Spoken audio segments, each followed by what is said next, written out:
பிரியமானவர்களே, இயேசு கிறிஸ்துவின் நாமத்தில் உங்களுக்கு என் அன்பின் வாழ்த்துக்கள். எப்படி இருக்கீங்க? நல்லா இருக்கீங்களா?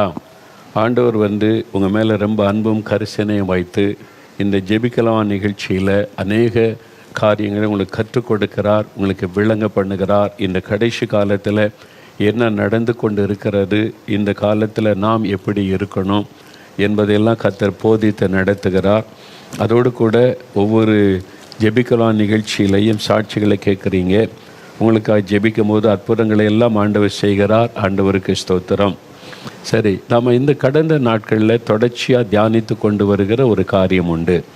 அது உங்களுக்கு தெரியும். கடைசி காலத்தில், அதாவது தீங்கு நாளிலே சாத்தான் எவ்வளோ தீவிரமாக செயல்பட்டு கொண்டு இருக்கிறான் என்பதை உலகத்தில் நடக்கிற சம்பவங்களை பார்க்கும்போதே நமக்கு தெரிகிறது. காரணமில்லாமல், ஒரு அவசியம் இல்லாமல் பாருங்கள், வெடிகுண்டுகள் வெடிக்கப்பட்டு அநேகர் ரத்த சிந்தி மறிக்கிற காரியங்களை நம்ம கேள்விப்படுகிறோம். ரொம்ப வேதனையான காரியங்கள். இன்னொரு பக்கத்தில் கொலைகள், கொள்ளைகள் பெருகி கொண்டு இருக்கிறது. அநியாயமாய் மகன் தாயை கொலை பண்ணுகிறான், தகப்பனார் மகனை கொலை பண்ணுகிறார். ஒரு தாய் தன்னுடைய 2 குழந்தைகளை விஷம் கொடுத்து கொலை செய்துவிட்டு தப்பான உறவின் நிமித்தமாய் சொந்த பெற்றெடுத்த குழந்தை இரக்கமில்லாமல் கொல்லுகிறாள். இது மாதிரி நிறைய செய்திகள் வந்து கொண்டே இருக்கிறது. ஒரு வாலிப மகள் தன்னை நேசிக்காததுனால திராவகம் ஊற்றி அவருடைய அழகை கெடுக்கணும்னு வேதனைப்படுத்துகிறான். இந்தியாவில் அது ஒரு வருஷத்தில் 1500 பேர் பெண்கள் அப்படி திராவக வீச்சில் பாதிக்கப்படுறாங்கன்னு ஒரு குறிப்பு சொல்லுகிறது. யோசித்து பாருங்கள், எவ்வளோ ஒரு வேதனையான காரியம். இதெல்லாம் எப்படி மனுஷனுக்குள்ளே இந்த மாதிரி சிந்தனை வருகிறது? ஏதோ 1-2 நடக்கின, ஒரு வருஷத்துக்கு 1500 என்றால் நீ யோசித்து பாருங்கள், ஒரு மாதத்துக்கு எத்தனை நடக்கிறது, எத்தனை பெண் பிள்ளைகள் பாதிக்கப்படுகிறாங்க. இதெல்லாம் நம்ம கேள்விப்படும் போது சும்மா நியூஸாக வாசித்துட்டு போய்கொண்டே இருக்கிறோம். அப்படி அல்ல. நடக்கிற சம்பவங்களை உன்னித்து கவனிக்கும் போது இயேசு சொன்ன வார்த்தைகள், சாத்தானுக்கு கொஞ்ச காலம் மாத்திரம் உண்டென்று அறிந்து அவன் மிகுந்த கோபத்தோடு ஜனங்களுக்கு தீமை செய்யும்படி இறங்கி இருக்கிறான். மனிதர்களுக்கு எப்படி தீமை செய்கிறான்? மனிதர்களை வைத்தே மனிதர்களுக்கு தீமை செய்கிறான். மனிதர்களுடைய உள்ளத்தை தூண்டி, பிசாசுக்கு யார் இடம் கொடுக்கிறார்களோ அவருடைய மனதை தூண்டி அவர்களை வைத்தே மனிதர்களுக்கு தீமை செய்கிறான். இது பயங்கரமாய் நடந்து கொண்டிருக்கிற ஒரு காலம். அதில் எபேசியர் 6:12 வசனத்திலே நம்ம வாசித்தோம்ல, ஆண்டவர் சொன்னது, 4 விதமான பொல்லாத ஆவிகள். ஒன்று துரைத்தனத்தின் ஆவி, இன்னொன்று அதிகாரத்திலே கிரியை செய்கிற ஆவி, இன்னொன்று அந்தகார லோகாதிபதி, இன்னொன்று வானமண்டலத்திலிருந்து கிரியை செய்கிற பொல்லாத ஆவிகளின் சேனை. இதெல்லாம் பிசாசனுடைய விதவிதமான கிரியைகள், செயல்பாடுகள். அதைத்தான் அவனுடைய டிபார்ட்மெண்ட்டுகள். அவர் பெரிய அரசாங்கத்தை அமைத்திருக்கிறார். அதனால தான் வேதத்தில் பார்க்கிறோம், வானமண்டலத்திலே கிரியை செய்கிற பொல்லாத ஆவிகளின் சேனை என்று பார்க்கிறோம்.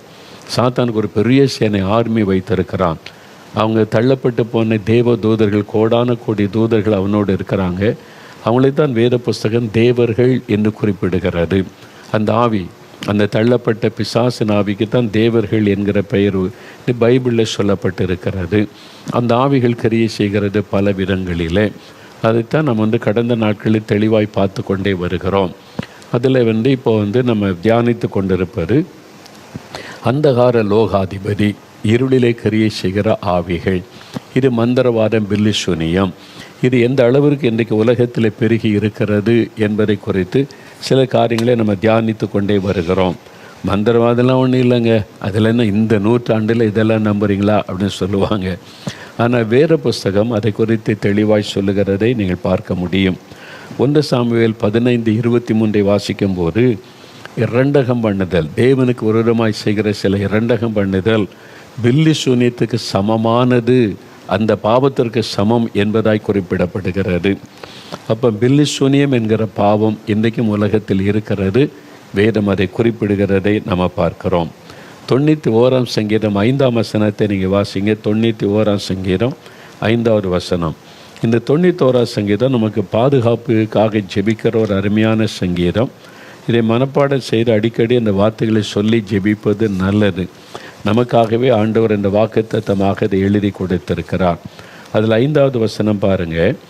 இரவில் உண்டாகும் பயங்கரத்துக்கும், பகலில் பறக்கும் அம்புக்கும், இருளில் நடமாடும் கொள்ளை நோய்க்கும், மத்தியானத்தில் பாழாக்கும் சங்காரத்துக்கும் பயப்படாதிருப்பாய். இதெல்லாம் இந்த உலகத்தில் நடந்து கொண்டிருக்கிற பிசாசு கொண்டு வருகிற தீங்குகள். அதில் இரவில் உண்டாகும் பயங்கரம். ராத்திரியில் தான் நிறைய பயங்கரங்கள் நடக்கிறது.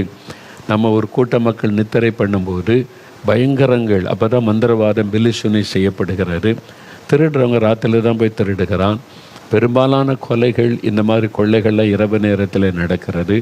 பயங்கரங்கள் நடக்கிறது. பிசாசு அதை பயன்படுத்துக. பகலில் பறக்கும் அம்புகள்.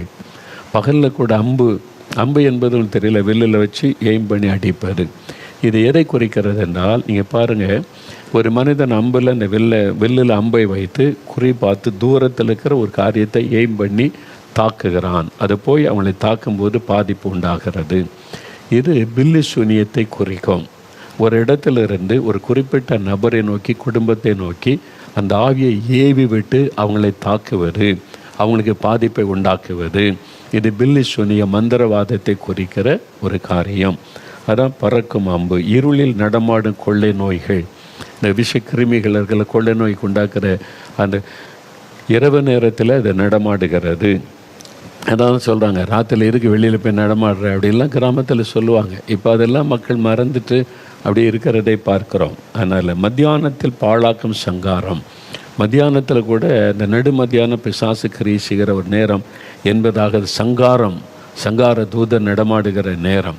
அதனால தான் நீங்கள் பார்த்தீங்கன்னா எங்கள் ஊர்லெல்லாம் அந்த ஊருக்கு வெளியில் கிணத்துல தண்ணி எடுக்க போவாங்க, சுனையில் தண்ணி எடுக்க போவாங்க. ஒன்று காலையில் போவாங்க அல்லது சாயங்காலம். மத்தியானத்தில் எதுக்கு போகிற தண்ணி எடுக்க? மத்தியானத்தில் தண்ணியாக அங்கே போகக்கூடாது அப்படிலாம் கிராமத்தில் சொல்லுவாங்க. அதுக்கு முக்கிய காரணம் உண்டு. நிறைய பேர் அதை பரிகாசம் பண்ணலாம், கேலி பண்ணலாம். வேதத்தில் சொல்லப்பட்டிருக்கிறது, மத்தியானத்தில் பாழாக்கும் சங்காரம். அதுக்கு நம்ம பயப்பட தேவையில்லை. ஆனால் அது ஒன்று இருக்கிறது என்பதை வேதம் குறிப்பிடுகிறது. அதை அறிந்து கொள்ளுங்கள். அதுக்கு நாம் பயந்துக்கிட்டு ஒதுங்கி இருக்க தேவையில்லை. ஆனால் அப்படி ஒரு கிரியை இருக்கிறது, இதை நம்ம உணர்ந்து கொள்ள வேண்டும். சரி, அது மாத்திரம் இல்லை. எண்ணாகமம் 23:23 சொல்லும்போது, யாக்கோபுக்கு விரோதமான மந்திரவாதம் இல்லை, இஸ்ரவேலுக்கு விரோதமான குறி சொல்லுதல் இல்லை வசனத்தில் இருக்குல்ல. அப்போது மந்திரவாதம், குறி சொல்லுதல் அப்படின்ற கிரியை இருக்கிறது. குறி சொல்லுதலின் மூலமாக அந்த குறி சொல்லுகிற ஆவி கிரியை செய்யும். மக்களுக்குடைய பயத்தை உண்டாக்கி அவருடைய வாழ்க்கையில் பாதிப்பை உண்டாக்கும். அப்போ மந்திரவாதம் இருக்கிறது, பில்லிசுனி இருக்கிறது என்பதை வேத புஸ்தகத்தின் மூலமாய் தெளிவாக நாம் அறிகிறோம். இந்த மந்திரவாதங்கள் தனிப்பட்ட ஒரு மனிதனுக்கு விரோதமாய் மந்திரவாதம் செய்யப்பட்டு அவனுக்கு பாதிப்பை உண்டாக்குகிறது. அதெல்லாம் நம்ம பார்த்தோம். ஒரு குடும்பத்துக்கு விரோதமாய் மந்திரவாதம் செய்யப்படும் போது அந்த குடும்பமே பாதிக்கப்படும். அப்படியே ஒரு ஊருக்கு விரோதமாக சிலர் மந்திரவாதம் பண்ணுவாங்க, அந்த ஊரை கிராமமே பாதிக்கப்பட்டு விடும். அப்படிப்பட்ட பல சம்பவங்களை நம்ம பார்த்துருக்கிறோம். செய்தித்தாளில் இந்த கிராமத்தில் வினோதமான காரியம் நடக்கிறது அப்படிலாம் போடுவாங்க. அதுக்கு பின்னால் இருப்பது இந்த ஆவியனுடைய கிரியைகள் தான். அது மாதிரி மந்திரவாதங்கள். ஒரு சபைக்கு விரோதமாய் மந்திரவாதம் செய்ய முடியும். சிலர் நிறைய பேர் ஏற்றுக்கொள்ள மாட்டாங்க. நீங்கள் ஏற்றுக்கொண்டாலும் ஏற்றுக்கொள்ளாட்டாலும் அது உண்மை. அது மாதிரி அந்த அனுபவத்தில் கடந்து போன ஊழியர்கள் கடந்த நாளில் அதை குறித்து நான் சொன்னேன். உண்மை சம்பவத்தை உங்களோட பகிர்ந்து கொண்டேன். ஒரு ஊழியத்துக்கு விரோதமாய் மந்திரவாதம், எனக்கு விரோதமாக இயேசுடைய ஊழியத்துக்கு எவ்வளோ மந்திரவாதம் செய்யப்படுகிறது தெரியுமா? அந்த ஆரம்பத்தில் அதனால் ரொம்ப பாதிப்பை சந்தித்திருக்கிறோம். நான் கூட சந்தித்திருக்கிறேன். அப்புறம் ஆண்டவர் வெளிப்படை செய்து மந்திரவாதம், பில்லிசுனியம் உனக்கு விரோதமாக ஏவப்படுகிறது. அப்போ உன்னை ஸ்ட்ரென்தன் பண்ணிக்க, பலப்படுத்திக்க, ஊழியத்தை பாதுகாப்பு வளையத்துக்குள்ளே கொண்டு அந்த பாதுகாப்பு ஜெபலை செய்யணும்னு ஜெபத்தை அதிகப்படுத்துவதன் மூலமாக தான் பாதுகாக்க முடியும். வேறு குறுக்கு வழியெல்லாம் கிடையாது. Only prayer. அதனால தான் ஜெபிங்கன்னு சொல்ல காரணம். ஜெபிக்காத குடும்பங்களை ஈஸியாக சாத்தான் தாக்க முடியும்.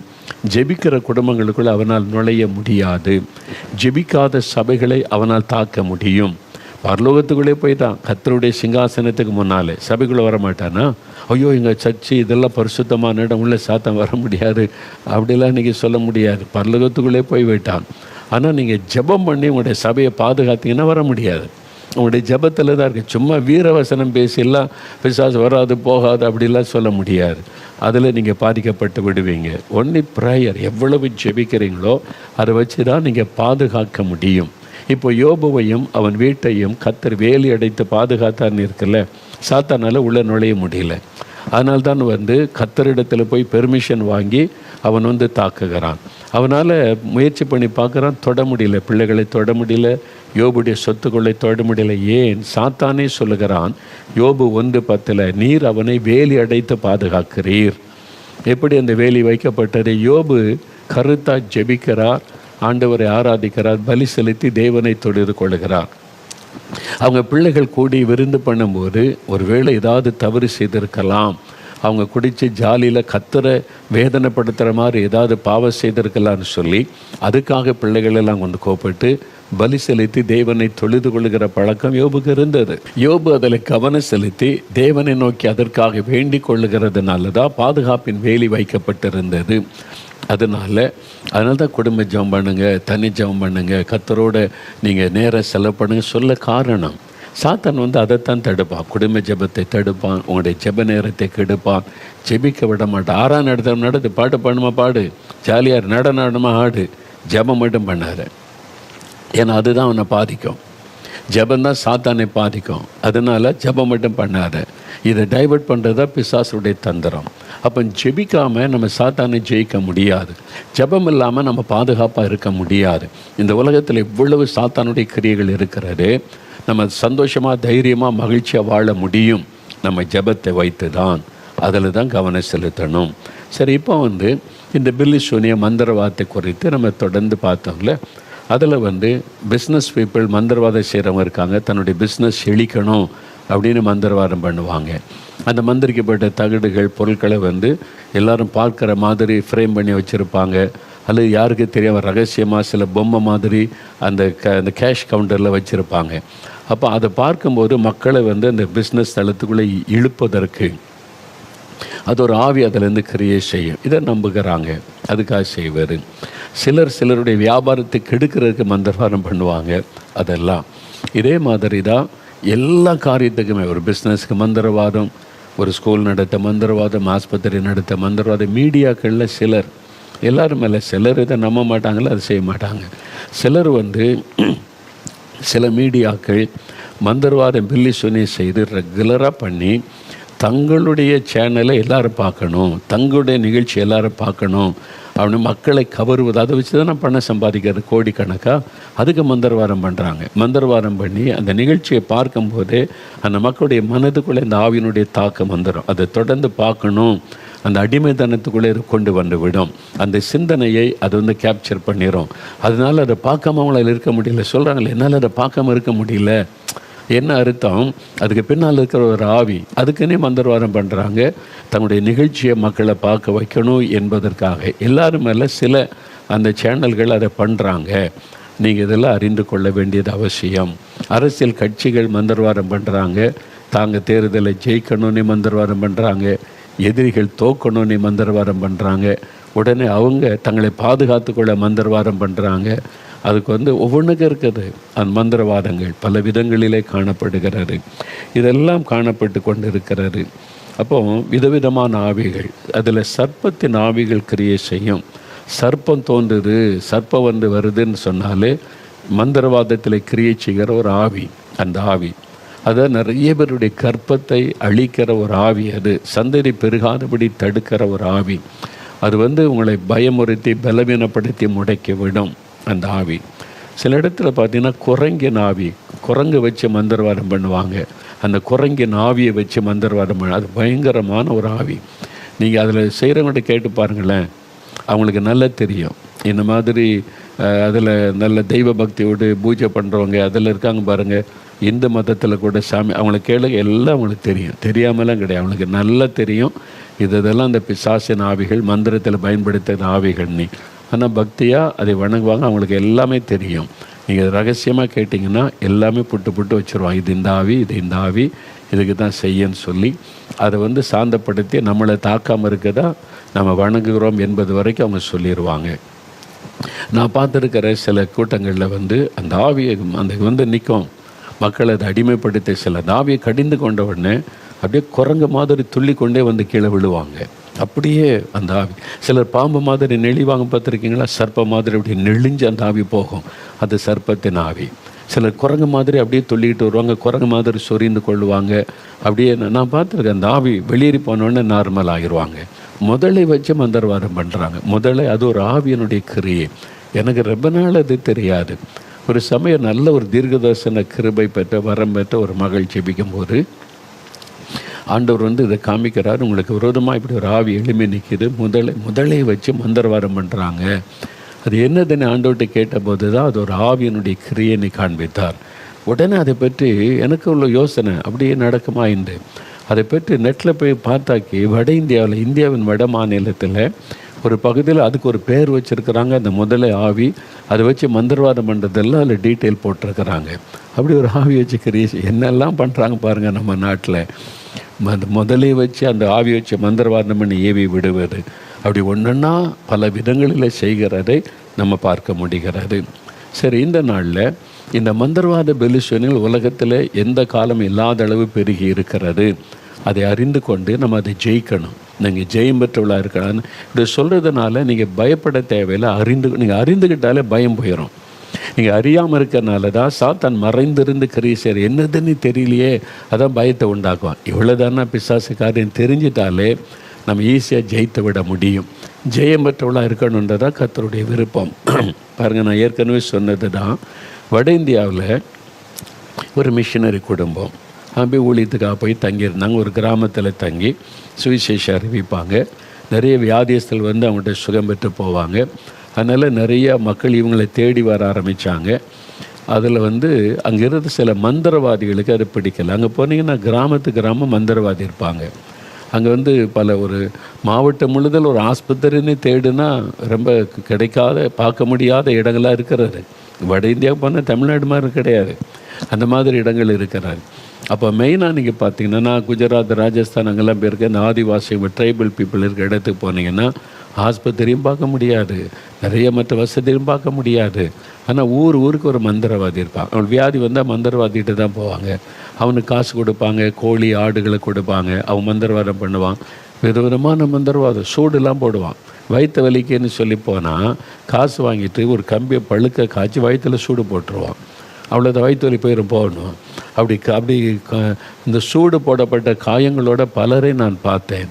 கேட்டேன், ஏன் இந்த மாதிரி சூடு போட்டுக்கான்னு மிஷினர்கிட்ட கேட்கும்போது தான் சொன்னாங்க, இப்படிலாம் மந்திரவாதம் நடக்கிறது இந்தியாவின் பல இடங்களில். அப்போ அதில் நீங்கள் பார்த்தீங்கன்னா இந்த அந்த மிஷினரிகள் ஒரு வீட்டில் தங்கியிருந்தாங்க, ஊழியம் செய்து கொண்டு வந்தாங்க. அவங்க முன்னால் மந்திரவாதிகிட்ட போனவங்க அவன் காசு வாங்குவான். இந்த மிஷினரிகள் இலவசமாக ஜெபம் பண்ணால் சுகமாகிடுது, விடுதலை ஆகிடுது. இது மக்களுக்கு ஈஸியாக இருக்குல்ல. மக்கள் இவங்களை தேடி வர ஆரம்பித்த உடனே அவனுக்கு பொறாமை, இவங்கள ஊரை விட்டு வரட்டணும். அதுக்கு மந்திரவாதம் செய்ய ஆரம்பித்தான். நீங்கள் ஒவ்வொரு நாளும் ஜெபம் பண்ணிவிட்டு ஊழியத்துக்கு வெளியே போவாங்க. மாலையில் திரும்பி படுக்க போகும்னால நல்ல ஆண்டவரை துதித்து ஜெபிச்சுட்டு தான் படுக்கைக்கு போவாங்க. அப்போ அது மாதிரி ஒரு நாள் படுக்கைக்கு போனாங்க. காலையில் எழுந்து வெளியே பார்த்தா குண்டூசி இருக்குல்ல, குண்டு பின்னு, அந்த ஊசிகள் அவன் வீட்டை சுற்றிலும் அப்படியே அடுக்கி வச்ச மாதிரி அந்த வீட்டை சுற்றிலும் இருக்கிறாரு.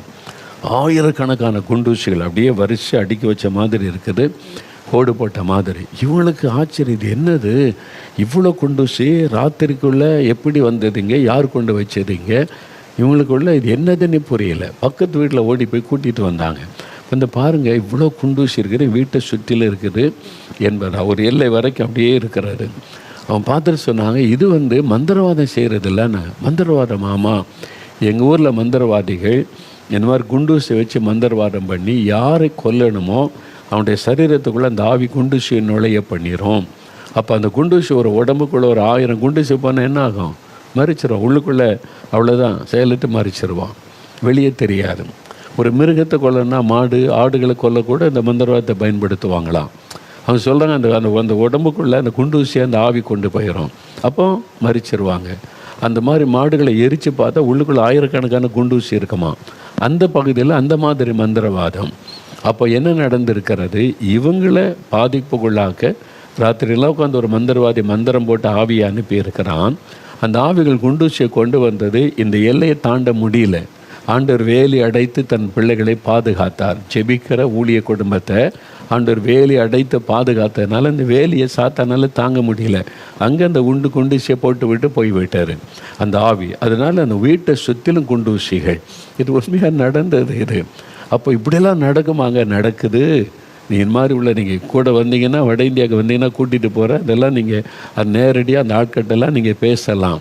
இந்த மாதிரி காரியம்லாம் நடந்து கொண்டு இருக்கிற நமக்கு தெரியாத எத்தனையோ காரியங்கள் உலகத்தில் நடக்குது. நம்ம தான் நிறைய பேர் அறியாமல் உட்கார்ந்து கொண்டு இருக்கிறோம்.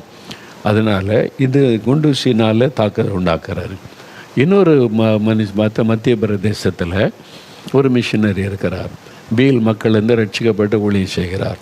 நல்ல ஜெபம். அவர் வீட்டில் என்னென்னா, ஒவ்வொரு வாரத்தில் ஒரு அந்த குறிப்பிட்ட நாளில் வெள்ளிக்கிழமைனா வெள்ளிக்கிழமை அவங்க வீட்டுக்குள்ளே ஒரு பாம்பு வரும். வெள்ளிக்கிழமை கட்டாயம் ஒரு பாம்பு வரும். இவர் வந்து ஜெபம் பண்ணிக்கிட்டே இருப்பாரா, கர்த்தர் காண்பிப்பார், மகனே அவன் வீட்டுக்குள்ளே இந்த மூலையில் போய் பாரு, ஒரு சர்ப்பம் இருக்குது. போனால் அந்த பாம்பு சுருண்டு இருக்கும். அதை அடித்து கொண்டு எரிச்சிருவார். மறுபடியும் அடுத்த வெள்ளிக்கிழமை அதே மாதிரி இப்போ வந்து இந்த இடத்துல இருக்குன்னு கர்த்தர் காண்பிப்பார்.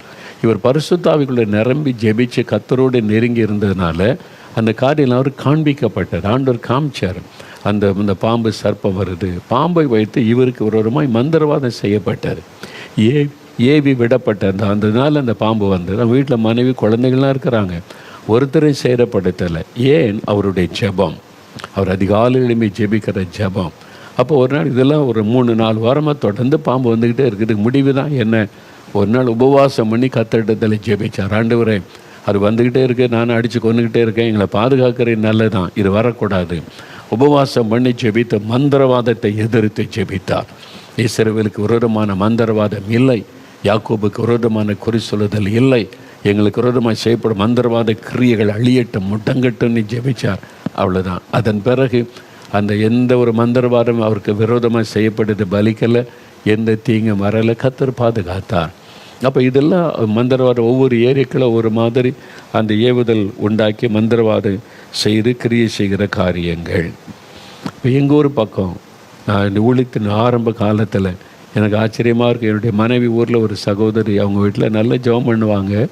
ஒரு நாள் அவங்க வீட்டுக்கு போயிருக்கும்போது சொல்கிறாங்க, ஐயா அந்த குறிப்பிட்ட நாள், அது வெள்ளி செவ்வாய் இந்த மாதிரி நாட்களில் தான் நிறைய மந்திரவாதம் பண்ணுறாங்க. அந்த மாதிரி நாட்களில் அவங்க சொல்கிறாங்க, அவங்க வீட்டுக்குள்ளே பாம்பு வந்துருக்குமா. அது சொல்ல மூடி வைத்திருக்கிற பாத்திரத்துக்குள்ளே ஆண்டவர் காமிப்பாராம். இவங்க நல்லா அந்நிய பாஷையில் ஜெபம் பண்ணுவாங்க. அந்த பாத்திரத்துக்குள்ளே இருக்குன்னு மூடி வச்சிருக்கிற பாத்திரங்கள் எப்படி பாம்பு உள்ளே நுழைஞ்சேன்னே தெரியாதான். அதை புரட்டி பார்த்தா உள்ளே சுருண்டு இருக்குமா. அதை அடித்து கொண்டு எரிச்சிருவாங்க. இந்த மாதிரி தொடர்ச்சி அந்த வாரத்தில் குறிப்பிட்ட இந்த நாளில் அது வருமா. சில சமயத்தில் சொல்கிறாங்க, மேலேருந்து ஆயிரக்கணக்கான தேள்கள் அப்படியே விழுமா, கருந்தேள்கள். அதெல்லாம் அவங்க ஸ்தோத்திரமும் இயேசுவின் ரத்தம் ஜெயம் ஜெயன் அடித்து கொண்டு கூச்சி வச்சுருக்கிறாங்க வீட்டுக்கு பக்கத்தில் இருக்கிற. இதெல்லாம் நம்ப முடியுதா? நம்ப முடியாத காரியம் ஆனால் நடக்கிறது. இதான் சாத்தானுடைய கிரியைகள். நம்ம நம்ப முடியாத பல காரியங்கள் இப்படி உலகம் எங்குமே நடந்து கொண்டு இருக்கிறது. இந்த மந்திரவாதம் இந்த பில்லிசூனிய பிசாசின் கிரியைகளினால் நடக்கிற காரியம். அது எதனால் அது பண்ணுதுன்னா, முதல்ல அது பயத்தை உண்டாக்கும். ஒரு சர்ப்பம் வீட்டுக்குள்ளே வருதுன்னா என்ன உண்டாகும்? பயம் உண்டாகும். ஒரு தேளா விழுது ஆயிரக்கணக்கான பயம் உண்டாகும். முதல்ல பயத்தை நமக்குள்ளே உண்டாக்குவதுதான் பிசாசனுடைய முதலாவது காரியம். அந்த பயம் வந்துட்டு பயத்துக்கு இடம் கொடுத்துட்டோன்னா அது நம்மை தாக்குவதற்கு ஈஸியாக சாத்தா நம்மை தாக்கி நம்மை முடக்கி போட்டு விடுவான். அல்லது சிலர் கை கால்கள் முடங்கப்பட்டு நடக்க முடியாமல் பேச முடியாமல் அப்படி ஆயிடுவாங்க. அவங்க எந்த ஆஸ்பத்திரி கொண்ட எல்லாம் நார்மலாக தான் இருக்குது. ஹார்ட்டு நல்லா இருக்குது, லங்ஸு நல்லா இருக்குது, கிட்னி நல்லா இருக்குது, இப்போ ஏன் இப்படி ஆச்சுன்னே தெரியலன்னு சொல்லுவாங்க. அப்போ அது காரணம் பின்னால் இருக்கிற அந்த ஆவி அவங்களை முடக்கி போட்டு விடுகிறது. சிலர் சாக வரைக்கும் அப்படி படுக்கையில் வைத்து விடுகிறது. அதுக்குலேருந்து விடுதலை கொடுக்கிற ஒரே வழி இயேசு கிறிஸ்து தான். அவரால் தான் அதிலிருந்து விடுதலை கொடுக்க முடியும். இந்த மாதிரி பிசாசானவன் கிரியை செய்கிறதை பார்க்க முடியும். அதே மாதிரி என் ஊழியத்தின் ஆரம்ப காலத்தில் அப்போ நிறைய பல இடங்களுக்கு ஜெபிக்கலாம் போவேன்ல. எனக்கு தெரிந்த ஒரு ஊழியக்காரர் அவன் சொன்னாங்க, தம்பி நான் ஒரு வீட்டுக்கு ஜெபிக்க கூப்பிட்டு போனாங்க. நான் போனால் அவங்க வீட்டில் சின்ன பிள்ளை இருக்குது, ஸ்கூலில் படிக்கிற பிள்ளை. அதுக்குள்ளே ஒரு ஆவி வரும், திடீர்னு ஒரு ஆவி இறங்கும். அந்த ஆவி இறங்கின உடனே அவள் பார்வை வித்தியாசம் மாறிடும். அவள் என்ன சொல்லுவாளாம், அவங்க வீட்டில் துணி காய போட்டிருப்பாங்க அவங்க அம்மா, இந்த தீ பிடிக்கிறதுன்னு சொன்னோன்னே டக்குன்னு தீ பிடிச்சி எரியுமா, அப்படியே தீ பிடிச்சி எரியுமா. அது ஆச்சரியமாக இருக்குல்ல. அவன் சொன்னான், நான் கண்ணால் பார்த்தேன், அந்த துணியெல்லாம் போட்டு வச்சுருக்காங்க அந்த வீட்டில். தாய் சமையல் பண்ணிகிட்டு இருப்பாங்களாம், உன் சேலை தீப்பிடிக்குன்னு சொன்னால் அந்த தாயோட சேலை தீப்பிடிச்சிருமா. அப்படியே பொருட்கள் இந்த இது தீப்பிடிக்க போகுதுன்னு சொன்னோடனே தீப்பிடிச்சிடும். அந்த அளவிற்கு பிசாசனுடைய கிரியை இருக்கிறது. அதுதான் நீங்கள் விளங்கி கொள்ளணும். அந்த அளவிற்கு சாத்தானுடைய கிரியை இருக்கிறது. ஒரு மனிதனை சங்கிலெல்லாம் உடைச்சி நிர்வாணமாக்கி அவனை கீற வைக்கிற அளவுக்கு ஒரு பிசாசு கிரியை செய்தில்ல, பைபிளை பார்க்குறோம்ல. அப்போ இந்த அளவுக்கு கிரியை செய்கிற பிசாசின் கிரியைகள் எல்லாம் இந்த நாட்களில் உலகத்தில் இருக்கிறது. அது எவ்வளோ பயங்கரம் பாருங்கள். அதே மாதிரி அரசியல்வாதிகள், மந்திரவாதம் செய்கிறவங்க அரசியல்வாதிகள். சில வருஷத்துக்கு முன்னால் மலேசியாவில் தேர்தல் நடந்தது. அந்த தேர்தல், அதாவது இஸ்லாமிய நாடு, மெயினாக இஸ்லாமியர்கள் தான் ஆட்சி பண்ணுவாங்க. அங்கே இந்துக்கள் இருக்காங்க, கிறிஸ்தவர்கள் இருக்காங்க, சைனீஸ் பீப்புள், புத்திஸ்ட் இருக்கிறாங்க, அவங்களும் கூட அரசியலில் இருப்பாங்க. ஆனால் மெயினாக இஸ்லாமிய நாடு அவங்க தான். அதுதான் தலைமை இடத்துல இருப்பாங்க, தலைமை பொறுப்பில் இருக்கிறவங்க. அதில் அந்த தலைமை பொறுப்பு வர்றதுக்கு ரொம்ப போட்டி இருக்கும். அதில் பாருங்கள் என்ன செய்திருக்கிறாங்க, 2000 மந்திரவாதிகளை வச்சு மந்திரவாதம் பண்ணுறாங்க. தான் ஜெயிக்கணும், நான் இந்த தலைமை பீடத்தில் இருக்கணும்னு சொல்லி ஒருவர் 2000 மந்திரவாதிகள்.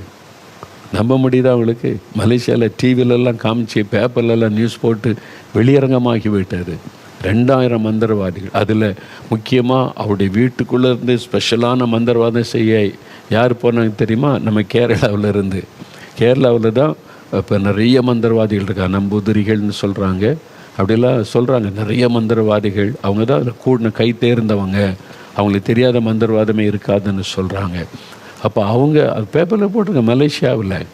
அப்போ அங்கே உள்ளவங்க பார்த்து சொன்னாங்க, போட்டு அவங்க மந்திரவாதம் பண்ணியும் 2000 மந்திரவாதிகள் தான் தேர்தலில் ஜெயிக்கணும். அப்போ தேர்தலில் ஜெயிக்க என்னெல்லாம் நடக்குது பார்த்தீங்களா? ஒரு பக்கம் மந்திரவாதம், இன்னொரு பக்கம் திருடு, இன்னொரு பக்கம் ஏமாத்துதல், நிறைய காரியத்தை செய்கிறாங்க. அவங்களுக்கு எப்படியாவது ஆட்சியில் இருக்கணும், அவ்வளோதான். அதனால் இது மந்திரவாதத்தை அதுக்கு பயன்படுத்துகிறாங்க. ஆனால் அவங்க தோற்றுட்டாங்க. ஏன் தோற்றுட்டாங்கன்னா, 40 நாள் சபைகள் ஜெபிச்சாங்க, கண்டினியூவாக 40 நாட்கள். தமிழ் சபைகள், ஆங்கில சபைகள், சீன சபைகள் எல்லாம் ஒன்றிணைத்து நாட்டின் தேர்தலுக்காக கருத்தாக ஜெபிச்சாங்க. 40 days இரவும் பகலும் ஜெபம் தேசம் முழுவதும் ஆர்கனைஸ் பண்ணி செஞ்சுட்டு, அந்த ஜெபத்தில் எல்லா மந்திரவாத கிரியில் அடிபட்டு போனது. ஆண்டவர் கத்தர் ஜெயம் எடுத்தார். இது நடந்த ஒரு காரியம். அப்போ அதுக்கு மந்திரவாதத்தை பயன்படுத்துகிறாங்க. இலங்கை தேசத்தில் ஒரு பெரிய கலவரம் வந்ததில் அந்த அதிபருக்கு விரோதமாய் குடும்பத்துக்கு ஒரு பெரிய கலவரம். அந்த டைமில் நாங்கள் இருக்கிற ஸ்ரீலங்கா போயிருந்தோம். அங்கே ஒரு ஊழியத்துக்கு போயிருந்த சமயத்தில் கலவரம் ஆரம்பிச்சிட்டு, அப்போ எங்களால் வெளியே போக முடியாது. எங்கே பார்த்தாலும் நெருப்பு எரியுது, தீ வைக்கிறாங்க, கொளுத்துறாங்க. அந்த அரசியல்வாதியுடைய வீடுகளை தீ வச்சு ஒரு எம்பியை கொலை பண்ணிட்டாங்க. நெருப்பு எரியுது, டிவியில் நியூஸ் பார்த்தா நெருப்பு எரியுது கொழும்பில், அங்கே மக்கள் கூட்டமாக நின்று போராடுறாங்க. அந்த மாதிரி ஒரு காரியம் நடக்கிற அந்த அதிபருடைய அவரெல்லாம் பயங்கரமாக பாதுகாத்து வச்சுருக்கிறாங்க. அதில் கொழும்பில் ஒரு வீடு, ஒரு ஹோட்டல்லாம் எரியுது. அதில் நியூஸில் என்ன சொல்கிறாங்கன்னா, அதிபருடைய மந்திரவாதி, பிரசிடென்ட் விச் ஃபார் த பிரசிடென்டுடைய விச்சினுடைய வீடு எரிகிறது. என்ன நியூஸ்? அடுத்த நாள் செய்தித்தாளை படத்தோடு போட்டிருக்கிறாங்க. இலங்கை அதிபருடைய மந்திரவாதி அவங்களுக்கு இந்த அதிபர் தான் வீடு கட்டி கொடுத்துருக்கிறார், பெரிய ஹோட்டல் வச்சு கொடுத்துருக்கிறாரு. மக்களுக்கே தெரிகிறது இவருக்குன்னு ஒரு மந்திரவாதி இருக்காங்கன்னு. அந்த வீட்டை கொளுத்திட்டாங்க கோபத்தில். இந்த அதிபர் பண்ண வேலை தான்னு சொல்லி மந்திரவாதியுடைய வீட்டை எரிச்சு, ஹோட்டலை எரிச்சு, அது நெருப்பத்தி எரியுது. அதெல்லாம் நான் நேரில் பார்த்தது. நியூஸ் சேனலில் காமிக்கிறாங்க, அடுத்த நாள் செய்தித்தாளில் அப்படியே போட்டிருக்கிறாங்க. அதிபருடைய மந்திரவாதியினுடைய வீடு தீ கொளுத்தப்பட்டது. அப்போ யோசித்து பாருங்கள், வெளிப்படையாக தெரிகிற அளவிற்கு இன்றைக்கி மந்திரவாதிகளை அரசியல்வாதிகள் சார்ந்து வாழுகிறாங்க. டெல்லிக்கு போனீங்கன்னா ஒரு சமயம் தேர்தல் டைமில் ஜெபிக்க நம்ம டீம் போயிருந்தாங்க. நாங்கள் போய் அந்த ஜெபிக்கும் ஒரு ஊருக்கு வெளியில் நீங்கள் பார்த்தீங்கன்னா ஒரு ஏரியாவில் யாரையுமே போக விடலை, அடைச்சி வச்சுட்டாங்க. போலீஸ் சிட்டு காவல். உள்ளே என்ன நடக்குன்னு சொன்னால், நெருப்பு வளர்த்து மந்திரவாதம், தேர்தலுக்கான மந்திரவாதம், ஆயிரக்கணக்கான அந்த யாகங்கள் வளர்த்து செய்கிறதை கண்கூடாக பார்த்துட்டு வந்தாங்க. யாரையும் உள்ள அனுமதிக்கலை. இது எல்லாருக்கும் தெரியும், மீடியாவுக்கெல்லாம் தெரியும். தெரியாத ஒன்றை நான் சொல்லலை. ஆனால் அதெல்லாம் இருட்டடிப்பு பண்ணிடுவாங்க, வெளியே சொல்ல மாட்டாங்க. அந்த அளவிற்கு மந்திரவாதங்கள் நடக்கிறத நம்ம அறியணும். தமிழ்நாட்டில் சில ஆண்டுகளுக்கு முன்னால் ஒரு தேர்தல் நடந்தபோது ஒரு குறிப்பிட்ட கட்சி தலைவர் அவங்க வெற்றி பெறணுன்னே ஒருத்தர் நரபலி கொடுத்து மந்திரவாதம் பண்ணி அவர் பூஜை பண்ணி இருக்கிற சம்பவம் தெரியுமா உங்களுக்கு? தமிழ்நாட்டில் நிறைய பேருக்கு தெரியாது. ஒரே ஒரு சேனல், நியூஸ் சேனலில் அப்படியே சில நம்முடைய நேரம் காமிச்சு நியூஸ் சொன்னாங்க. அப்புறம் ஏன்னா அவங்க ஆளுங்கட்சியாக இருந்தாங்க, எல்லாத்தையும் இருட்டடிப்பு பண்ணிட்டாங்க. அப்போ என்னுடைய தலைவி வெற்றி பெறணும், அவங்க தான் ஆட்சி அமைக்கணும் மறுபடியும் சொல்லி நரபலி, மனுஷனை ஒரு ஆயில பலி செலுத்தி அந்த பாத்திரத்தில் அந்த ரத்தத்தோடு பிடிச்சி நியூஸில் காமிச்சாங்க. அதை நான் பார்த்தேன் நேரடியாக. இந்த மாதிரி இவங்க அரசியலில் வெற்றி பெறணும், மறுபடியும் ஆட்சி அமைக்கணும்னு சொல்லி இவங்க நான் மந்திரவாதம் பண்ணி அவன் சொல்கிறான். அவ்வளோதான். போலீஸ் பிடிச்சிட்டாங்க, அதை பிடிச்சிட்டு அரெஸ்ட் பண்ணிட்டாங்க. அதோடு அந்த நியூஸை மூடிட்டாங்க. வேறு எந்த சேனலையும் காமிக்கலை, நியூஸ் பேப்பரில் வரல. அது அதிகாரத்தில் இருந்தால் எல்லாமே செய்ய முடியும்ல, அந்த மாதிரி. ஆனால் அது நடந்தது. நான் பார்த்தேன், சிலர் பார்த்துட்டு சிலர் சொன்னாங்க நானும் பார்த்தேன் பிரதர்ன்னு சொல்லி. அப்போ நடக்குது பாருங்கள். அதுக்குன்னு நரபலி கூட கொடுக்கப்படுகிறது இந்த மந்திரவாதத்திற்கு. சில அரசியல்வாதிகள், எல்லாரும் இல்லை, சில அரசியல்வாதிகள் அதை செய்கிறாங்க என்பதை நம்ம மறந்துடக்கூடாது.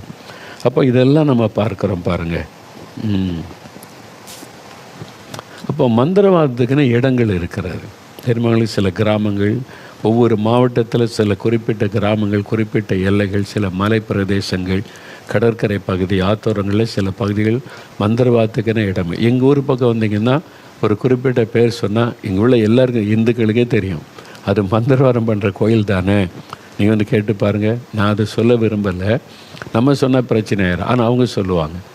கேட்டு பாருங்கள், இங்கே மந்திரவாதம் பண்ணுற ஊர் எங்கே இருக்குன்னு எல்லாருக்கும் தெரியும். எல்லோரும் அது இந்த ஊர், இங்கே தான் மந்திரவாதம் பண்ணுவாங்கன்னு. அப்போ ஒரு ஆளுக்கு ஒரு மந்திரவாதம் பண்ணோன்னா அங்கே போய் பணம் கட்டணும். இவ்வளோ பணம் கொடுத்துட்டா அதுக்கு ஒரு மந்திரவாதம் பண்ணுவாங்க. அங்கே பேரெலாம் எழுதி வச்சு உடனே மந்திரவாதத்தில் தாக்கப்பட்டோடனே அவங்க மறுபடியும் அதே கோயிலுக்கு அவங்க பணம் கொடுத்து அந்த மந்திரவாதத்தை எடுக்கிறதுக்கு அதுவும் அதே கோயிலில் நடக்கிறது. அது உண்மையாக இல்லையான்னு கேட்டு பாருங்கள், அது உண்மை. அப்போ இதை மாதிரி கன்னியாகுமரி மாவட்டத்தில் ஒரு ஊழியத்துக்கு நான் போயிருந்தேன். ஒரு கிராமத்தில் உள்ள பெரிய சர்ச்சு, சிஎஸ்சி சர்ச்சு. முன்னால் தான் கூட்டம்.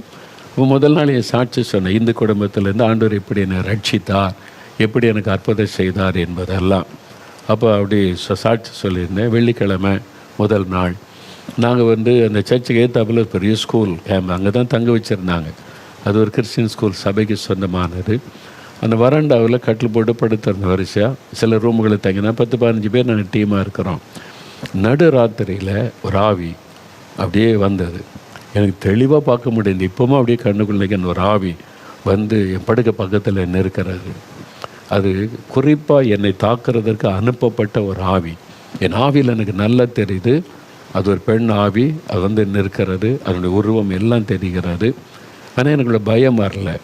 நான் பரிசுத்த ஆவியில் நிரம்பி அந்நிய பாஷையில் ஜெபிச்சது சொன்னேன், நீ என்னை தொட முடியாது, நான் தேவனால் அபிஷேகம் பண்ணப்பட்ட ஊழியக்காரன், இயேசுவின் நாமத்தில் ஓடி போயிரு. அவ்வளோதான். அப்படியே போய்விட்டார். நல்லா அது வந்ததும் தெரியும், போனதும் தெரியும். அவ்வளோதான். அப்போ அடுத்த நாள் காலையில் நான் எழும்பி ஜெபித்த போது ஆண்டவர் சொன்னார், இந்த ஊரில் மந்திரவாதம் செய்கிற ஒரு பிரத்யேக இடம் இருக்கிறது. அங்கே தான் இந்த பெண்ணாவினுடைய சிலையை வச்சு மந்திரவாதம் பண்ணுறாங்க. இதுக்கு இந்த மந்திரவாதத்துக்காகவே இந்த ஊருக்கு ஆட்கள் வருவாங்க. அங்கேருந்து தான் அந்த ஆவி உனக்கு விரோதமாக ஏவப்பட்டார். எனக்கு நல்லா தெரியுது. எனக்கு முன்னால் 3 பேர் படுத்திருக்கிறாங்க. நான் அப்படியே அந்த ஆவி ஒவ்வொருத்தரையாக பார்க்குது. கரெக்டாக என்னை தான் அது குறிவைத்து வருகிறது. மற்ற அது யாருக்கு விரோதமாக ஏவப்படுகிறதோ கரெக்டாக அவங்கள நோக்கி தான் வரும். அது அந்த அம்பு ஏற மாதிரி, அது எய்து அனுப்புகிற மாதிரி. அப்போ நான் அடுத்த நாள் அந்த ஊரில் உள்ள சில பெரியவங்க, டீக்கன்மார், உங்கள் ஊரில் இந்த மாதிரி ஒரு கோயிலுக்கு மந்திரவாதம் பண்ணுற இடம் கேட்டால் அப்படி ஒன்றும் இல்லையே பிரதர், இந்துக்கள் பக்தியாக இருக்காங்க, பல கோயில்கள் இருக்குது, மந்திரவாதத்துக்கு என்ன இல்லை. அந்த ஊரில் உள்ளவங்களுக்கே தெரியல. ஒரு வயசான ஐயாட்ட ஒரு 3-4 பேர்கிட்ட கேட்டேன். கடைசியில் ஒரு வயசான ஐயாட்ட பேசின போது, இங்கே இருக்குது தம்பி, நிறைய பேருக்கு தெரியும், எங்கள் ஊரில் இருக்கிறவங்களுக்கே நிறைய பேருக்கு தெரியாது. அது ஒரு சின்ன இடத்துல மந்திரவாதம் பண்ணுறதுக்குன்னே ஒரு சில வச்சுருக்குறாங்க. அதுக்குன்னே இந்த ஊருக்கு ராத்திரியில் ஆட்கள் வருவாங்க, அங்கே மந்திரவாதம் பண்ணுவாங்க. அப்போ இந்த மாதிரி ஆவியா அப்படின்னு கேட்டால், ஆமாம் நீங்கள் சொல்கிற மாதிரியே தான் அது இருக்குன்னு சொன்னாங்க. அது உண்மை. அந்த மாதிரி இடங்கள், எல்லைகள் இருக்கிறது. ஒரு தேசம்னு எடுத்துக்கொண்டால், நாங்கள் நியூசிலாந்து தேசம் போயிருந்த போது உபவாச ஜெபம் தேசத்துக்காக. அப்போ காலையிலேருந்து ஃபாஸ்ட் பண்ணி ஜெபித்து கொண்டே இருக்கிறோம். இந்த ஆவிகளை எதிர்த்து ஜெபிக்கும் போது ஆண்டவர் காமிக்கிறார். அப்படியே ஒரு காட்டு பகுதியில் அப்படியே ஒரு பலிபீடம், நெருப்பு அப்படியே எழும்புகிறது. பலியெல்லாம் செலுத்தப்படுகிறது. இந்த காட்டுவாசிகள் மாதிரி ஆட்கள்லாம் நின்று அது மாதிரி ட்ரெஸ்ஸு போட்ட ஒரு மாதிரி அதை செய்கிறாங்க. எனக்கு வினோதமாக இருந்துச்சு இது. ஏன்னா ஃபஸ்ட் டைம் நான் இது மாதிரி பார்க்குறேன். அப்போது தெளிவாக எனக்கு தெரிஞ்ச என்னால் சொல்கிறேன், இந்த மாதிரி ஒரு காட்சியை நான் பார்க்குறேன். அங்கே மந்திரவாதம் செய்யப்படுகிறது. அது தேசத்துக்கு ஒரு சாபத்தை கொண்டு வரக்கூடியது. எல்லாம் ஜெபமனுங்கன்னு ஜெபிக்கிறோம். ஜெபமெல்லாம் முடிஞ்ச உடனே ஒரு வாலிப தம்பி வந்தார். ஸ்ரீலங்கா தேசத்தை சார்ந்த ஒரு தம்பி அந்த ஜெபத்தில் பங்கு பெற்றார். இந்த ஜெபம் முடியும் போது அவர் என்னிடத்தில் வந்தார். வந்து சொன்னார், நீங்கள் சொன்ன அந்த இடம் எனக்கு தெரியும், எக்ஸாக்டாக அந்த இடம் எனக்கு தெரியும். அது ஊருக்கு வெளியில் கொஞ்சம் தூரமாக போகணும், மலைப்பகுதியில். மந்திரவாதம் செய்கிறதுக்கு தான் அங்கே ஆட்கள் வருவாங்க. நானும் அதுக்கு தான் போயிருந்தேன். என்னுடைய நண்பர்கள் மூலமாக இங்கே போனால் இவங்க அது பூர்வ குடிமக்கள் இருக்கிற இடம். அவங்க இப்போவும் பலி செலுத்தி மந்திரவாதம் பண்ணுறாங்க. அதுக்காக தான் என் நண்பர்கள் என்னை அழைச்சிட்டு போனாங்க. நான் போய் நேரில் பார்த்துருக்கேன். நீங்கள் சொன்ன மாதிரியே தான் அங்கே அதே மாதிரி உடை அணிந்தவங்க, அதே மாதிரி உள்ளவங்க, அந்த நாட்டின் பூர்வ குடிமக்கள் என்று அழைக்கப்படுறவங்க மந்திரவாதம் பண்ணுறாங்கன்னு சொல்லிட்டு. அப்போது இதெல்லாம் ஒவ்வொரு தேசங்களில் ஒவ்வொரு இடங்கள் காணப்படுகிறேன். ஒரு தேசத்துக்கு போயிருந்தோம். நாங்கள் அந்த பட்டணத்துக்காக ஜெபிக்கிறோம். உபவாசம் பண்ணி ஜெபிச்சா பயங்கரமான ஒரு சர்ப்பம் எழும்பி நிற்கிறாரு. அது பெரிய ஒரு உருவமாக நிற்கிறது. அப்போ அந்த ஒரு சர்ப்பத்தின் ஆவி இந்த மக்களெல்லாம் வஞ்சித்து கொண்டு இருக்கிறது. ஆண்டவர் சொல்கிறாரு, இது ஒரு தீவுக்குள்ளே இருக்குது, அந்த தீவுக்குள்ளே இருந்து கொண்டு தான் அது செயல்படுகிறதுன்னு சொல்லி அவ்வளோ தெளிவாக பேசுகிறேன். நான் முடிஞ்ச உடனே அவங்கள்ட்ட பேசுகிறேன், இங்கே பக்கத்தில் ஏதாவது தீவு இருக்குதா, அங்கே சர்ப்பத்தின் ஆவியினுடைய செயல்கள் கிரியைகள் இருக்குதான்னா இருக்குது, அதுக்குன்னே ஸ்பெஷலான ஒரு இடம் இருக்குது. அவங்க சொல்கிறாங்க, எனக்கு தெரியாது, நான் புதுசு இல்லை, அங்கேருந்து போட்டில் போகணும் அந்த தீவுக்கு, அங்கே நீங்கள் சொல்கிற இதே மாதிரி உருவத்தை உள்ள காரியங்கள்லாம் நடக்குது, அங்கே அந்த மந்திரவாதங்கள்லாம் செய்வாங்கன்னே. அந்த ஆவி இந்த மக்களையெல்லாம் அப்படியே சிறைப்பிடித்து அடிமையாக்கி அவங்கள வைத்து வேதனைப்படுத்துகிறது.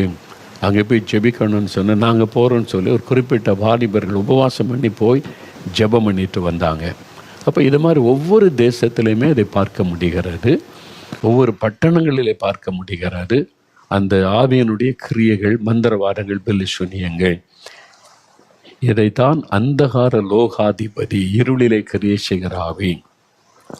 இதில் மிருகங்களை பலி செலுத்தி மந்திரவாதம் பண்ணுவாங்க, நரபலி கொடுத்த மந்திரவாதம் பண்ணவங்களும் இருக்கிறாங்க. இப்பவும் பாருங்கள், சில இடங்களில் அந்த காலத்தில் சொல்லுவாங்க, பெரிய பிரிட்ஜ் கட்டும்போது, பெரிய கட்டடம் கட்டும்போது நரபலி கொடுத்து தான் கட்டுவாங்கன்னு சொல்லுவாங்க. கேள்விப்பட்டிருக்கீங்களா? நாங்கள் திருநெல்வேலி மாவட்டத்தில் ஒரு கிராமத்தை ஒழித்து போனோம். நாங்கள் போய்கிட்டு இருக்கும்போது பார்த்திங்கன்னா பெரிய ஒரு காலேஜ் கட்டியிருக்கிறாங்க, பெரிய ஒரு கேம்பஸ்ஸு, கட்டடம் கட்டி முடித்தாச்சு. இன்னும் கடைசியாக சில இடத்துல பூசியிருக்கு, சில இடத்துல பூசலை. ஆனால் அதோடைய பாழடைஞ்சு கிடக்குது. ஏன்னா இவ்வளோ பெரிய கட்டடம். சொன்னால் இது ஒரு காலேஜுன்னாங்க, காலேஜ் கட்டினாங்க, இவ்வளோ பெரிய கட்டடம். அப்புறம் என்னாச்சு, இங்கே ஒன்றுமே இப்போ பாழடைஞ்சு கிடக்குதுன்னு சொன்னால், அது இந்த இடத்துல கட்டடம் கட்டும்போது நரபலி கொடுத்தாங்க. ஆமாம், உண்மை, நரபலி கொடுத்தாங்க. இதை போலீஸ் கண்டுபிடிச்சி கம்ப்ளைண்ட் போய் லேசாக அரெஸ்ட் பண்ணிட்டாங்க. அதன் பிறகு இந்த கட்டடமே கட்ட முடியாமல் போய் அப்படியே பாழடைஞ்சு கிடக்குது. இப்போவும் தமிழ்நாட்டிலங்க, இந்தியாவின் பல பகுதிகளில் ராஜாக்கள் காலத்தை வாசித்தீங்கன்னா பெரிய பெரிய கோட்டைகள் கட்ட முன்னால் இத்தனை உயிர்களை பலி கொடுப்பாங்கன்னு சரித்திரம் சொல்லுகிறாரு. அதை பேசுகிறாங்க யூடியூப்பில். ஒருத்தர் தெளிவாக இந்த மாதிரி நடக்கிற இத்தனை பேர் பலி கொடுத்துருக்குறாங்க அப்படின்னு. அதனால தான் பெரிய பாலங்கள் அதெல்லாம் கட்டும்போது ஒரு விபத்து ஏற்பட்டு ஒருத்தர் மறிச்சிட்டா அதை பெருசாக எடுக்க மாட்டாங்க. அது பலி, அது நரபலி அப்படி எடுப்பாங்க. அதை நீங்கள் அறிந்து கொள்ளணும். பலி கொடுக்கறது என்பதாக அவங்க எடுத்துக்கொள்வாங்க. பார்த்தீங்களா? அப்போ ஒவ்வொன்றுக்கு பின்னால் அந்த ஆவி கிரியை செய்கிறாரு, அந்த மந்திரவாத பில்லிசுனிய ஆவி. அப்போ இதைத்தான் வேதம் நமக்கு சொல்லுகிறது. அப்போ தேவ பிள்ளைகள் நாம் இதை அறிந்து கொண்டு நம்மை ஜெபிக்கணும். அதில் இன்னொன்று சொல்லட்டுமா? ஒரு சமயம் சில ஆண்டுகளுக்கு முன்னால் தீர்க்கதரிசி வின்சென்ட் செல்வகுமார் நாங்கள்லாம் 3 நாள் உபவாசம் பண்ணி ஜெபித்து கொண்டு இருக்கிறோம். அப்போ நிறைய வெளிப்பாடுகள் வந்து கொண்டே இருக்கிறாரு. அப்போ ஒன்று சொல்கிறாங்க, ஆண்டவர் தரிசனம் ஒரு கடற்கரையாக தெரியுது, அங்கே நிறைய தென்னை மரங்கள்லாம் தெரியுது. கடற்கரை ஓரத்தில் நிறைய பேர் உட்காந்து இந்த நெருப்பு வளர்த்து மந்திரவாதம் பண்ணுறாங்க. நிறையா, அது நூற்றுக்கணக்காக இருக்குது, தௌசண்ட்ஸ்க்கு மேலே இருக்குது. அப்படியே கடற்கரை ஃபுல்லாக அவங்கெல்லாம் மந்திரவாதம் பண்ணி ஒரு தகடு மாதிரி ஒன்று புதைக்கிறாங்க. அப்போ இது என்னது ஆண்டவரேன்னு கேட்குறேன். எந்த இடம்னு எனக்கு தெரியல, இது தான் பார்க்குறேன், இது என்னதுன்னு கேட்கும்போது ஆண்டவர் சொல்லுகிறார், மந்திரவாதம் பண்ணி கடற்கரையில் தகடுகளை புதைக்கிறாங்க. அது என்னுடைய சபைக்கு விரோதமாய் அதாவது தேசத்தை வசப்படுத்த இதெல்லாம் செய்யப்படுகிறது என்பதாக ஆண்டவர் வெளிப்படுத்தினார். இப்போ என்னுடைய மனசில் இது எங்கே நடக்குது தெரியல. தமிழ்நாட்டில் பெரிய கடற்கரையில் கன்னியாகுமரியிலேருந்து சென்னை வரைக்கும் இருக்குது, கேரளா பகுதி இருக்குது, எங்கே தெரியாது. ஆனால் ஏதோ நடக்கிற மந்திரவாதம் பண்ணுறாங்க என்பது தெளிவாக தெரிகிறது. அப்போ அதுக்காக நாங்கள் ஜெபிக்க ஆரம்பித்தேன், எங்கேன்னு தெரியலன்னு. திடீர்னு நான் வெளிநாடு ஊழியத்தில் இருக்கும்போது நம்முடைய ஊழியத்தில் இருந்து பேசும்போது சொன்னாங்க, அண்ணன் இந்த மாதிரி தமிழ்நாட்டில் இந்த இடத்துல இந்த கடற்கரையில் அந்த பகுதியில் யாரையுமே போக விடாமல் பிளாக் பண்ணிட்டாங்க. அந்த ஊரில் இருக்கவங்க கூட அந்த கடற்கரைக்கு போக முடியாது. அது 3 நாட்கள் இரவும் பகலும் உள்ளே ஏதோ நடக்குது. ஒன்லி அந்த பூஜை பண்ணுறவங்க செய்கிறவங்க இது மாதிரி உள்ளவங்க தான் உள்ளே போகிறாங்க. வெளி ஆட்களுக்கு அனுமதி கிடையாதுன்னு அடைச்சிட்டு ஸ்ட்ரிக்டாக பண்ணிட்டாங்க. அப்போ அங்கே இருக்கிற மீனவர்கள் அவங்கள கூட 3 நாள் அனுமதிக்கலை. அப்புறம் நம்ம ஊழியத்தோட தொடர்புடையவங்க பார்த்துட்டா இவங்க அவங்கள போல் அந்த கூட்டத்தார் போல் உள்ளே நுழைஞ்சு போயிட்டாங்க. உள்ளே போனால் ஆயிரக்கணக்காக அந்த நெருப்பை வளர்த்து மந்திரவாதம் பண்ணி தகடு புதைக்கிறாங்க. மெதுவாக விசாரித்து உள்ளே போய் என்னன்னு பார்த்தாக்கி இந்த தேசத்தில் வேறு மதத்தவர் இருக்கக்கூடாது, அவங்கெல்லாம் முடக்கப்படணும், அழிக்கப்படணும் மந்திரவாதம் பண்ணுறாங்க. முக்கியமாக கிறிஸ்தவ சபைகள் அந்த ஊழியர்கள் பாவம் செய்யணும், கிறிஸ்தவ ஊழியர்கள் மறிக்கணும், கிறிஸ்தவ சபைகள் முடக்கப்படணும் அப்படின்லாம் மந்திரவாதம் பண்ணி தகடு புதைக்கிறாங்க அப்படின்னு உள்ளே நுழைஞ்ச பிறகு தான் நிறைய டீட்டெயில் தெரிந்தது. அப்போது இது மாதிரி மந்திரவாதம் செய்யப்படுதா, என்ன செய்கிறது? சரி, அவங்க முடிக்கட்டும், அப்போ நம்ம போய் ஜெபிக்கணும்னு சொல்லி அது முடிந்த உடனே ஒரு பெரிய டீம் உபவாசத்தோடு போய் 3 நாள் ஜெபம் பண்ணாங்க. இந்த கடற்கரை முழுதும் நடந்த எல்லா கிரியைகளும் அது ஒரு மந்திரவாதம் தானே, அது கடவுளை வணங்குவதில்லை, மந்திரவாதம், வில்லுசூனியம். அந்த கிரியைகளெல்லாம் அழிக்கப்படணும்னு ஜெபிச்சுட்டு வந்தாங்க. அது மாதிரி கர்த்தர் பெரிய ஜெயம் கொடுத்தார். அப்போ இந்த மாதிரி எத்தனை காரியம் தேசம் எங்கே நடக்கிறது தெரியுமா? அமெரிக்காவில் நடக்கிற மந்திரவாதம், ஜெர்மனியில் நடக்கிறது, அங்கே இருக்கிறாங்க மந்திரவாதிகள், எல்லா தேசத்தில் இருக்கிறாங்க மந்திரவாதிகள். அப்போ இந்த மந்திரங்கள் வில்லுசூனியங்கள் பலமாய் பெருகி கொண்டு இருக்கிறது எல்லா இடத்துலையுமே. அப்போ பிசாசு ரொம்ப பலமாய் கிரியை செய்கிறான். இது அறிந்து அவனை எதிர்த்து நம்ம ஜெபிக்கணும். இதான் ஆண்டவர் நமக்கு கற்றுக் கொடுக்கிற ஒரு காரியம். அப்போ ஒவ்வொரு காரியத்துக்கு தீமைக்கு பின்னாலும் இந்த பிசாசின் கிரியை இருக்கிறது. அதில் மந்திரவாதங்களும் செயல்படுகிறது. அதுக்கு என்ன செய்கிறாங்க சில காரியங்கள். அந்த காலத்தில் ராஜாக்கள் காலத்தில் உள்ள தெரியுமா அவங்களுக்கு, அஸ்மவேத யாகம் அப்படின்னு ஒரு யாகம் பண்ணுவாங்க, கஜ யாகம். கேள்விப்பட்டீங்க? நான் இந்து குடும்பத்தை வந்ததுனால எங்கள் பாட்டி அந்த புராணத்தெல்லாம் சொல்லி கொடுப்பாங்க. அது குதிரை வச்சு செய்கிற ஒரு யாகம், அது ஒரு மந்திரவாதம். அது அஸ்மவேத யாகம். யானை வைத்து செய்வது கஜ யாகம், அதனுடைய இரத்தத்தை வைத்து செய்கிறது மந்திரவாதம் பண்ணுவது என்பது. அந்த காலத்தில் ராஜாக்கள் என்ன பண்ணுவாங்களாம் அப்படின்னா, ராஜாவுடைய குதிரைன்னு இருக்கும், பட்டத்து அந்த குதிரை அப்படின்னு சொல்லுவாங்க. பைபிளில் பார்க்குறல நீங்கள் எஸ்தரின் சரித்திரத்தில் பார்க்குறல அந்த குதிரை, அது மாதிரி ரதம் குதிரை அப்படி இருக்கும்ல, இந்த ராஜாவுடைய குதிரையை அலங்காரம் பண்ணி அதை வச்சு மந்திரவாதம் பண்ணுவாங்க. அந்த ஆவி அந்த குதிரைக்குள்ளே இறங்கிடும். அந்த குதிரையை ஊரெல்லாம் விடுவாங்க. அப்போது அதை அலங்காரம் பண்ணி ராஜாவுடைய குதிரை அப்படின்னு மக்கள் எல்லாம் பார்த்து அதை வணங்குவாங்க. ராஜாவுக்கு மரியாதை கொடுக்குற மாதிரி இந்த குதிரைக்கு மரியாதை கொடுப்பாங்க. அதை யார் பார்க்குறாங்களோ அவங்களுடைய மனதுக்குள்ளே ஒரு மாற்றம் வரும். என்ன மாற்றம் வரும்னா, ராஜாவிற்கு அடிமை என்கிற நிலைமை. ராஜாவை எதிர்த்து பேச மாட்டாங்க, ராஜா எவ்வளோ வரி போட்டாலும் எதிர்க்க மாட்டாங்க, ராஜாவுக்கு அடிமை மாதிரி நடந்து கொள்வாங்க. அந்த மக்களுடைய மனதை வசப்படுத்தி அடிமைப்படுத்துவதற்கு தான் அந்த மந்திரவாதம் செய்து அதை தேசம் முழுவதில் ஊர் முழுவதும் விடுவாங்க. அப்போ அதை பார்க்குற மக்களுக்குள்ளே அந்த மாதிரி அவனுடைய சிந்தை அவங்களுக்குள்ளே ஒரு அடிமைத்தனத்தை கொண்டு வந்துவிடும். இந்த மாதிரி பல காரியம் இன்றைக்கும் அதை செய்ய ஆரம்பிச்சிட்டாங்க. மறுபடியும் அந்த பழைய காலத்தில் செய்ததை திரும்ப எடுத்து அதே மாதிரி அதை புதுவிதமாக செய்கிறாங்க. இப்போ நமக்கு ஒரு சமயத்தில் ஈரோடில் ஒரு குதிரை வச்சு யாகம் பண்ணி உயிரோடு எரிச்சாங்கன்னு தெரியுமா அவங்களுக்கு? கம்யூனிஸ்ட் கட்சி தான் பலத்தை எதிர்ப்பு தெரிவித்து பேப்பர்லலாம் நியூஸ் ஒரு நாள் பரபரப்பாக வந்துச்சு, அப்புறம் அப்படியே மூடிட்டாங்க.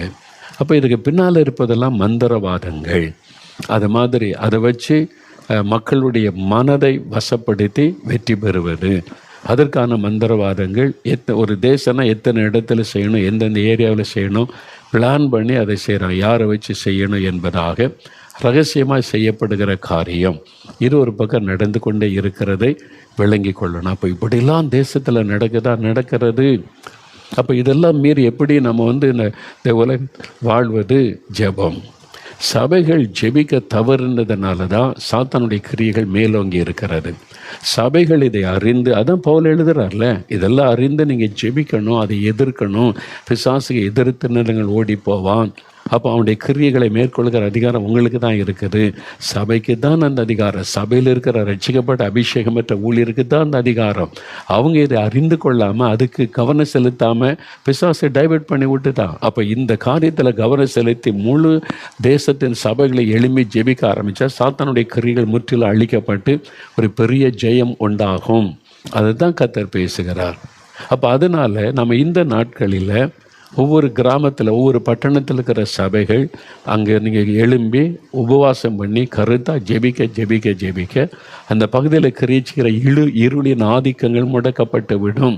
இது மாதிரி மக்களை அடிமைப்படுத்துகிற தவறான நம்பிக்கைக்குள்ளே அடிமைப்படுத்தி மனக்கண்ணை குருடாக்குற ஆவிகள் முடக்கப்பட்ட உடனே ஒரு வெளிச்சம் அவருடைய வாழ்க்கையில் உண்டாகி அவருடைய மனதில் ஒரு மாற்றம், மெய்யான தெய்வத்தை அறிந்து கொள்ளுகிற ஒரு மாற்றம் வரும். கர்த்தருடைய வெளிச்சம் அவர்களுக்குள்ளே பரவ இருளின் கிரியைகள் அழிக்கப்பட்டு பெரிய மாற்றம் உண்டாகும்.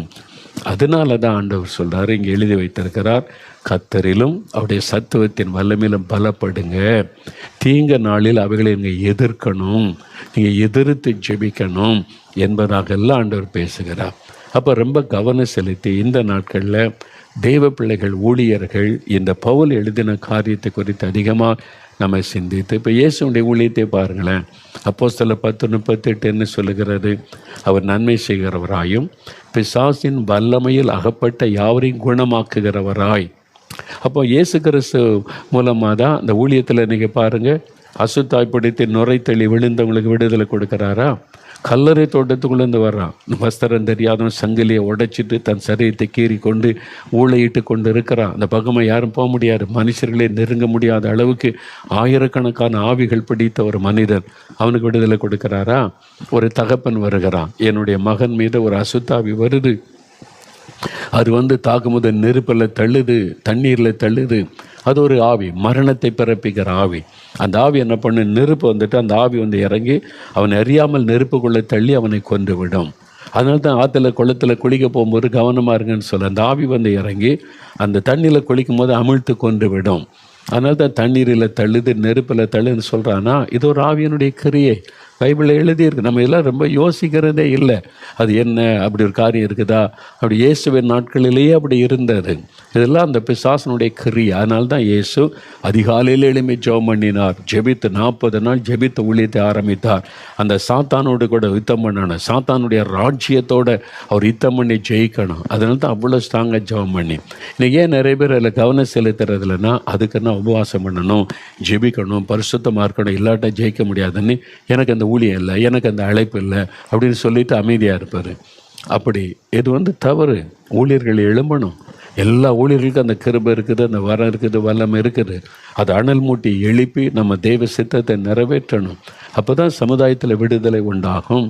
நீ பாருங்கள், தினந்தோறும் பிசாசினால் பாதிக்கப்பட்ட மக்கள் இங்கே வர்றாங்க, எவ்ரிடே வர்றாங்க. எவ்ரிடே ஆண்டவர் டெலிவர் பண்ணுறார், விடுதலை கொடுக்குறார்.